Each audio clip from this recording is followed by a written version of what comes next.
Aujourd'hui, on est très fiers de vous recevoir à Ginous Medina, qui est finalement le déploiement ingénieux d'un programme d'innovation territoriale et frugale, parce qu'il s'agit de faire mieux avec moins et plus vite.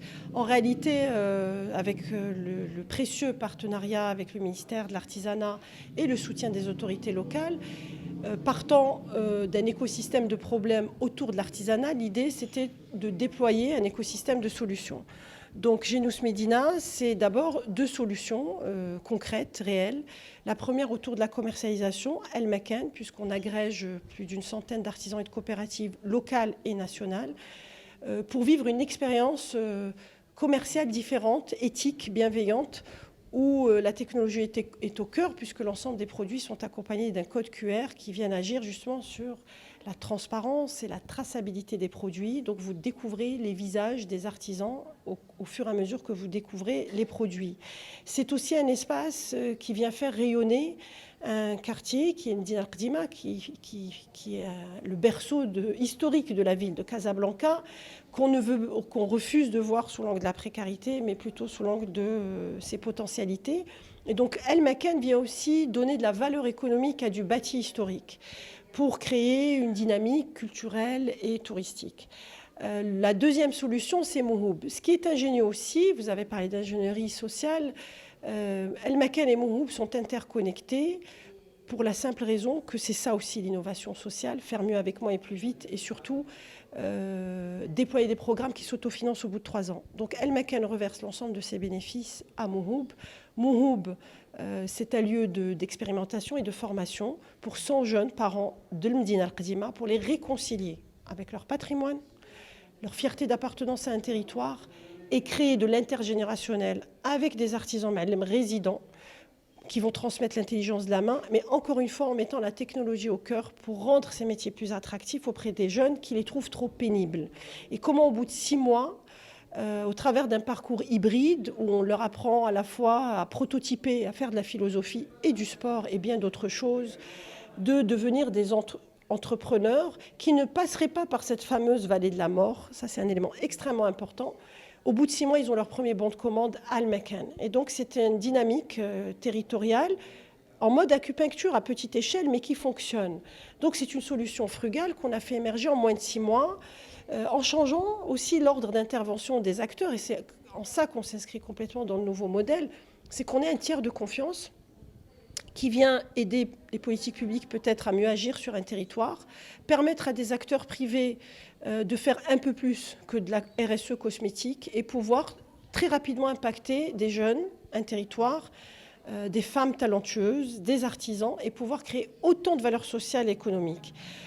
Aujourd'hui, ce qui est important, c'est que cette solution frugale, l'idée, c'est de les faire essaimer. Mais on ne peut faire essaimer ces solutions frugales qui, en réalité, sont très nombreuses. Et je rends hommage à beaucoup d'acteurs dans ce pays, valeureux et vertueux, qui font émerger des micro-solutions territoriales. Or, nous sommes atomisés. Donc cet Impact Network, en réalité, c'est un réseau de bienveillance et d'influence qui vise à nous agréger pour pouvoir échanger nos solutions. Une solution qui marche Medina El Qdima, elle peut marcher de Casablanca, elle peut marcher Medina El Qdima de Figuig ou de Fès ou de Marrakech. Au-delà de ça, la présence exceptionnelle de Navi Radjou, théoricien de l'innovation frugale qui lui-même représente 3 continents, et la présence de Karim Sy, qui est un acteur incontournable dans le digital et l'innovation sociale au Sénégal. L'idée, c'est que ces solutions marocaines et frugales puissent s'aimer au travers du monde. Parce qu'en réalité, ces jeunes et tous nos bénéficiaires, l'idée, c'est de leur ouvrir aussi le monde. Et comment, entre leaders bienveillants, on peut échanger des solutions et interconnecter nos écosystèmes. C'est une démarche de bon sens aussi, de dire que nous, pays du Sud, il est temps qu'on ait une forme de souveraineté sur nos solutions frugales, en mettant au service de l'intérêt général de notre pays notre expertise, pour pouvoir contribuer à un avenir plus soutenable pour les pays du Sud, pour nos jeunes et l'ensemble de leurs talents.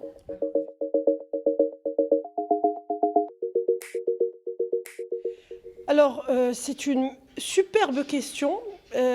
Aujourd'hui, dans le cycle de vie de ce projet, nous avons fait émerger quelque chose de miraculeux presque. Maintenant, il faut consolider. Et pour consolider, parce que nous sommes des gens pragmatiques, il ne s'agit pas de faire plein de choses, il s'agit déjà de réussir ce qu'on est en train de faire émerger. Nous avons encore plus besoin du soutien des acteurs locaux et privés en matière de financement. Parce que c'est un projet aujourd'hui qui se déploie autour de 80%, mais qui n'a encore reçu que 40% de son financement. Donc c'est pour vous dire la gymnastique en termes d'ingénierie financière. Maintenant, nous avons été démonstratifs, donc dans les semaines à venir, a priori, nous devrions avoir le soutien de la région de Casablanca et de bien d'autres acteurs. Mais en réalité, vous savez, ce projet, c'est un projet d'activisme, de l'optimisme. Nous marchons sur deux pieds. Il faut continuer à consolider et à faire grandir ce projet. Dans un temps court, il s'agit aujourd'hui de continuer à créer cet écosystème de solutions positives pour le territoire de Médina Khazima. Donc nous sommes dans la phase 1. Dans l'année, les 2 années à venir, normalement, on devrait ouvrir 3 autres lieux qui viennent compléter cet écosystème de solutions autour de l'artisanat. Un lieu une centrale d'achat de matières premières, parce que la question des intrants est fondamentale dans le cycle de création d'un produit d'artisanat. C'est une résidence de designers qu'on accueillerait du monde entier, parce que le renouvellement de l'artisanat et du patrimoine, c'est fondamental. Nous pouvons capitaliser sur des expériences étrangères.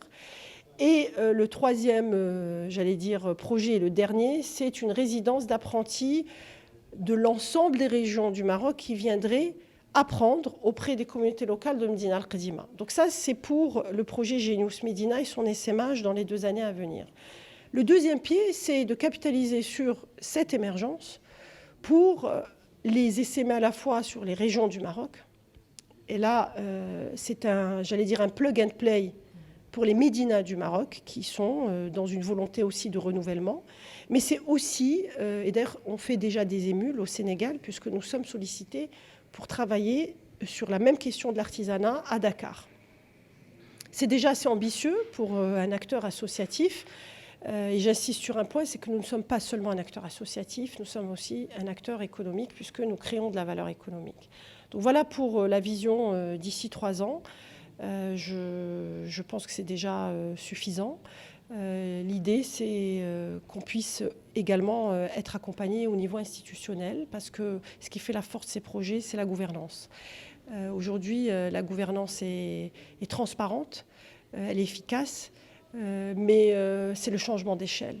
Et donc, on a besoin de créer davantage de coordination avec l'ensemble des acteurs de ce pays, l'Office du tourisme, toutes les parties prenantes pour faire en sorte que ce projet fasse des bébés. Et pour le coup, on appelle à la copie. Nous sommes prêts à partager notre expertise avec l'ensemble des acteurs associatifs ou passionnés autodéclarés pour qu'on puisse accompagner des talents marocains qui ont envie de contribuer à leur pays autrement. Et donc, je crois que c'est ça qui est important. Le message qu'il faut retenir, c'est qu'on contribue à créer des écosystèmes et pas des égosystèmes. Et si on peut aussi à notre niveau et avec beaucoup d'humilité être une locomotive pour d'autres associations, je pense que c'est déjà aussi une belle raison d'être. Pour suivre toute l'actualité d'EcoActu.ma, inscrivez-vous sur notre chaîne YouTube et rejoignez notre communauté sur Facebook et sur les autres réseaux sociaux.